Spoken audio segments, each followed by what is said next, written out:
Everyone, स्वागत है आपका वी नेशन ट्रिपल वन के एक नए एपिसोड में, जहां आपके लिए लेकर आते हैं इंडियन डिफेंस की प्रमुख अपडेट्स को। सबसे पहले तो चैनल को सब्सक्राइब करना मत भूलिएगा। आज के अपने अपडेट की हम शुरुआत करने वाले हैं भारतीय वायुसेना को लेकर आई एक बड़ी अपडेट से।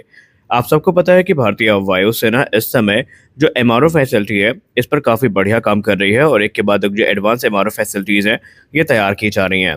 लेकिन इसी बीच इंडियन एयरफोर्स की तरफ से एक बड़ी रिपोर्ट सामने आई है, जहां पर अब बताया जा रहा है कि भारतीय वायुसेना प्लान कर रही है कि जो प्राइवेट एयरलाइंस हैं इनको भी जो एमआरओ फैसिलिटीज़ हैं, खासकर जो बीआरडी है वो अलाउ किया जाएगा, जहां पर वो अपने एयरक्राफ्ट को रीपेंट कर सकते हैं। जी हाँ, जो एयरक्राफ्ट बॉडीज़ हैं उनको रीपेंट कर सकते हैं और दूसरे जो मेंटेनेंस वर्क है वो भी यहाँ पर हो सकते हैं।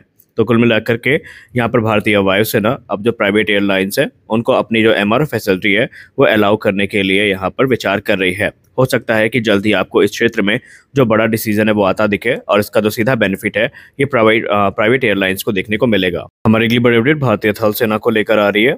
आप सबको पता है कि भारतीय थल सेना मॉडर्नाइजेशन प्रोग्राम को लेकर काफ़ी गंभीर है और खासकर जब बात आती है मेन बैटल टैंक्स की, तो इस क्षेत्र में आपने गत वर्षों में कुछ बड़े डेवलपमेंट देखे हैं। लेकिन इसी बीच एक बड़ी रिपोर्ट आ रही है भारतीय थल सेना के T-90 मेन बैटल टैंक्स को लेकर, जहां पर भारतीय थल सेना का एक एम्बिशियस प्लान सामने आया है और इस प्लान के अंतर्गत भारतीय थल सेना इस प्रोग्राम को आगे बढ़ा रही है, जहां पर T-90 मेन बैटल टैंक को 2 FPV ड्रोन्स जो हैं इनसे इक्विप किया जाएगा, ताकि इनकी जो रिकॉनेसेंस और स्ट्राइक कैपेबिलिटी है एनिमी व्हीकल और पर्सनल के अगेंस्ट उसको काफ़ी ज़्यादा बढ़ाया जा सके। ये FPV ड्रोन्स करेंगे क्या? बेसिकली इनको एयरबॉर्न करके ये देखा जाएगा कि आसपास जो इलाका है वो कैसा है, खासकर रिकॉनेसेंस पर्पस में इनका इस्तेमाल किया जाएगा और टारगेट को आइडेंटिफाई करने के बाद उसको एलिमिनेट करने में आसानी हो, इसकी भूमिका को ये FPV ड्रोन सुनिश्चित करने वाले हैं। और इसमें मुख्यतः पहले T-90 मेन बैटल टैंक्स में ये इंटीग्रेट किए जाएंगे और बाद में जो दूसरे मेन बैटल टैंक्स हैं उनमें भी इनको शामिल किया जाएगा।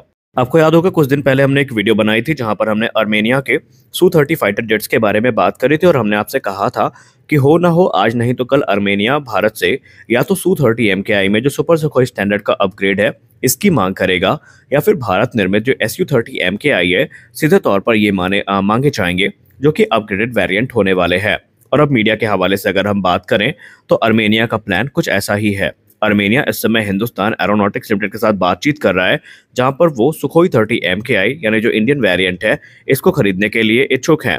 और आर्मेनिया का इंटेंशन ये भी सामने आया है, क्योंकि अब रशिया यूक्रेन युद्ध के चलते रशिया सही समय पर जो Su-30 SM फ्लैंकर्स हैं इनको डिलीवर नहीं कर पा रहा है, तो वो इस ऑर्डर को कैंसिल करके जो Su-30 MKI वेरिएंट है इनको लेकर के गंभीर है। आपको बता दें कि इसके पीछे की एक वजह भी है, क्योंकि 5 वर्षों से ये जो एयरक्राफ्ट है ये पेंडिंग में है और अभी तक डिलीवर नहीं हो पाए हैं, और इसलिए आर्मेनिया अब हिंदुस्तान एरोनॉटिक्स लिमिटेड से बात कर रहा है ताकि जो Su-30 MKI स्टैंडर्ड के एयरक्राफ्ट हैं ये उनको मिल सकें। अब इसमें आगे का निर्णय क्या होगा ये तो वक्त ही बताएगा, लेकिन आर्मेनिया इस समय काफ़ी ज़्यादा गंभीर है इस प्रोक्योरमेंट को लेकर के।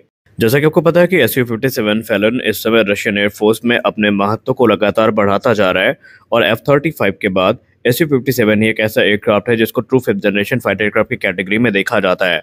लेकिन इसी बीच एक चौंकाने वाली रिपोर्ट सामने आई है, जहां पर पहली जो ओवरसीज प्रैक्टिस है Su-57 फैलन की, इसको लेकर खबरें सामने आई हैं। रिपोर्ट्स की बात माने तो Su-57 फैलन चाइना में आयोजित किए जाने वाली एक एक्सरसाइज का हिस्सा बनेगा, जहां पर यह पहली इसके ओवरसीज एक्सरसाइज होने वाली है। और कुछ रिपोर्ट तो ये भी दावा करती है कि अब रशिया एक के बाद एक जो अलग अलग युद्ध अभ्यास है उनमें Su-57 के साथ सम्मिलित होगा। और अगर हम र्यूमर्स की बात माने तो शायद ऐसा पॉसिबल है, कंफर्म तो नहीं है लेकिन शायद पॉसिबल है कि Su-57 फैलन की एंट्री आपको एरो इंडिया 2025 में होती दिखाई पड़े।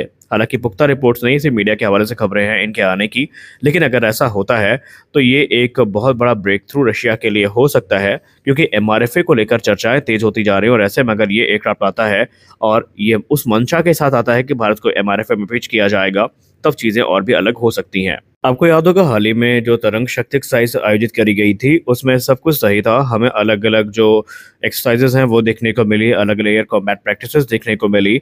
लेकिन जब तरंग शक्ति का अंत हो रहा था तो उसी दौरान एक चौंकाने वाली तस्वीर सामने आई थी, जिसपे सोशल मीडिया पे काफ़ी ज़्यादा डिबेट ट्रिगर हुई थी, और वो थी भारतीय वायुसेना के जो MiG-23 फ्लॉगर है इनको लेकर आई तस्वीर।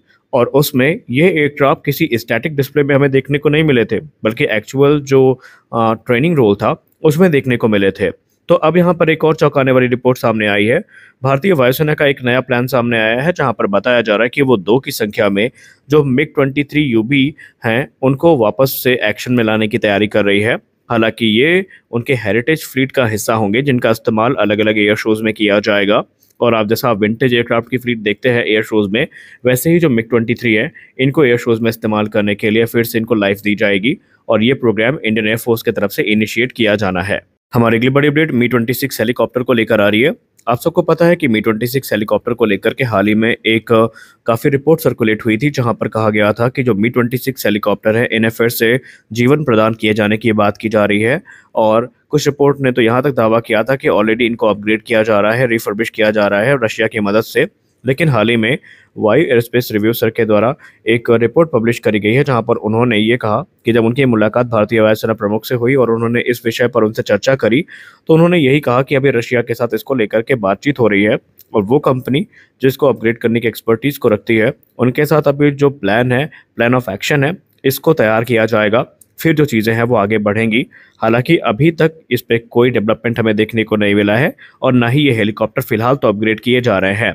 जब प्लान ऑफ एक्शन तैयार हो जाएगा तो उसके बाद ही जो अपग्रेड की प्रक्रिया है वो शुरू होगी और वो कब तक शुरू होगी इसके बारे में किसी भी टाइमलाइन को अभी से बता पाना बहुत ज़्यादा मुश्किल है। हमारी अगली बड़ी अपडेट आ रही है यूरोफाइटर टाइफून को लेकर के।